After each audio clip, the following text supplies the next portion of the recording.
Please అండి, ప్రతి ఒక్కరికి లక్షల్లో ఫాలోవర్స్ ఉన్న యూట్యూబర్స్ మాత్రం దయచేసి ఈ వీడియోని వాళ్ళ ఛానల్లో అప్లోడ్ చేసుకోండి. వాళ్ళకి బ్లడ్ కానీ ఏది కానీ చాలా హెల్ప్ అవుతుంది.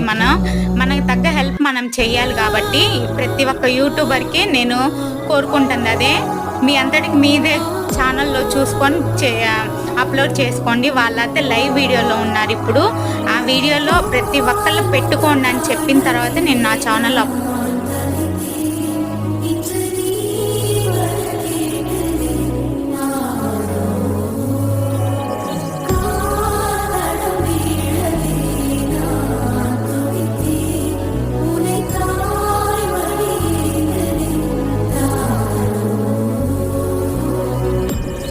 నా తల్లివి నువ్వో నీ తండ్రిని నేను, ఎవరినెవరు లాలి. నా ఛానల్ అయితే చాలా